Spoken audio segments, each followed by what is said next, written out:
혹시 간단한 일 하나 처리하려고 하는데 여기저기 부서나 사람한테 계속 보내져서 결국 제자리 걸음만 했던 경험 있으신가요?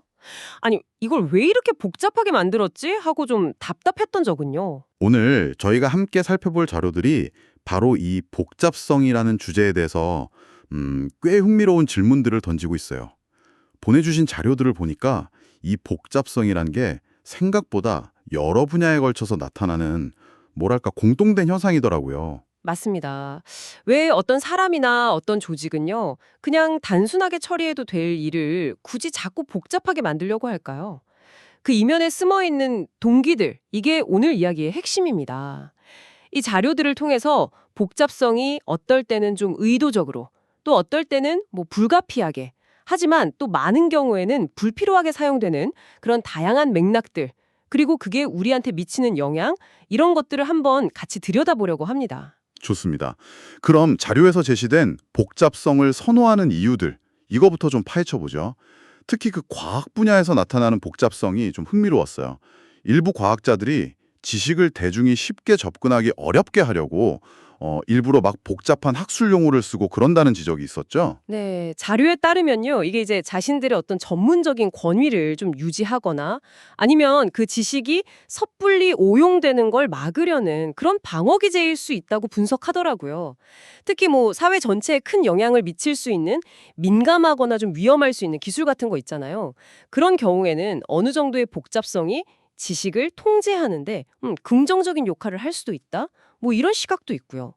하지만 동시에 그 자료들에서는 또 많은 전문가들이 마음만 먹으면 충분히 내용을 쉽게 설명할 영향이 있다는 점도 분명히 하고 있습니다. 그러니까 복잡성이 반드시 그 지식 자체의 본질적인 속성만은 아닐 수 있다는 거죠. 아, 권위 유지를 위한 복잡성이라 듣고 보니 관료주의나 뭐 조직 문화에서도 좀 비슷한 맥락이 발견되는 것 같지 않나요? 자료에서 보니까 고위직에 있는 사람이 자기 중요성을 좀 부각하거나 아니면 권력을 행사하려고 일부러 복잡한 절차나 규정을 만들기도 한다. 이런 지적도 있던데요. 정확합니다. 그리고 그런 복잡성은 종종 그 비효율의 극치를 보여주죠. 자료에 나온 어떤 예시처럼 규정이 너무 막 복잡해지면 그 안에서도 모순이 생기고요. 끝없는 질문과 수정이 반복되면서 정작 원래 목표 달성은 그냥 뒷전이 되는 경우가 허다합니다. 심지어 이게 책임 소재의 불분명함 같은 문제도 일으켜서 복잡한 규칙을 만든 당사자는 오히려 그 복잡함 뒤에 숨어서 책임을 좀 회피하는 수단으로 쓰기도 한다고 지적해요. 의도된 비효율이라니 참 아이러니하네요. 그 지식인의 허영심 문제도 언급됐었죠. 일부러 어려운 말 써가면서 지적 우월감을 느끼려는 그런 경향이요. 그렇습니다. 그 소수만 이해할 수 있는 언어를 사용하면서 약간 배타적인 만족감을 얻는 그런 심리죠. 그런데 여기서 흥미로운 건요.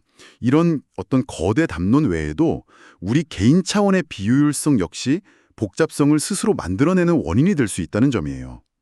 자료에서는 우리가 일을 처리할 때 가장 효율적인 방법 대신에 그냥 익숙하지만 비효율적인 방식이나 아니면 잘못된 사람에게 먼저 접근하면서 일을 더 꼬이게 만드는 그런 습관을 지적하기도 합니다. 결국 이게 시스템적인 문제든 아니면 개인적인 문제든 그 본질을 바로 보지 못하게 만드는 뭔가 어떤 힘이 작용한다는 거군요. 자료에서는 이 복잡성의 본질을 어떻게 정의하고 있나요? 핵심 목표나 본질을요, 여러 부차적인 요소들, 그러니까 뭐 포장이라든지 절차, 관계 같은 걸로 여러 겹 감싸서 본질 파악을 어렵게 만들려는 일종의 적극적인 노력이라고 정의합니다. 목표에 그냥 직선으로 다가가는 대신에 일부러 어떤 지식이나 절차로 이렇게 우회하는 과정에서 발생한다는 거죠.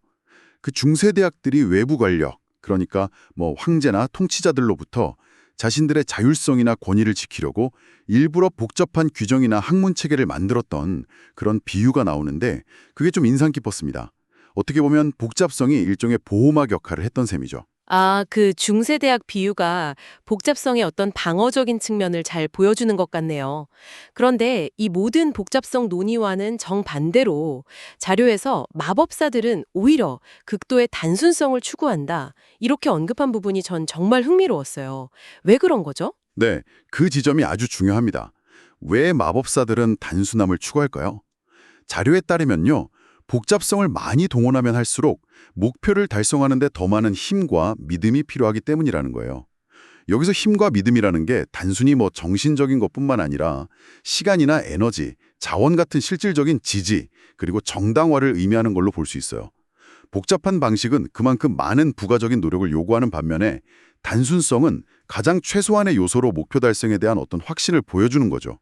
어쩌면 이게 진정한 숙련의 증거다. 이런 해석도 가능하고요. 와, 그렇게 들어보니까 복잡성이 오히려 자신감이 부족하거나 뭐랄까 실력이 좀 부족한 걸 가리려는 수단일 수도 있겠다 이런 생각도 드네요.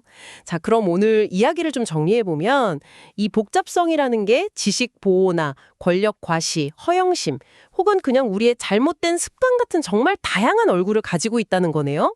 때로는 이게 필요악일 수도 있겠지만 많은 경우에는 불필요한 장벽이 되기도 하고요. 맞습니다. 오늘 이 이야기를 통해서 여러분께서도 일상이나 업무에서 마주치는 그런 복잡함들이 과연 본질적으로 꼭 필요한 건지 아니면 혹시 다른 의도나 비효율 때문에 그냥 생겨난 건 아닌지 한 번쯤 질문을 던져보는 그런 계기가 되었으면 좋겠습니다. 마지막으로 이런 생각을 한번 해보면 어떨까요?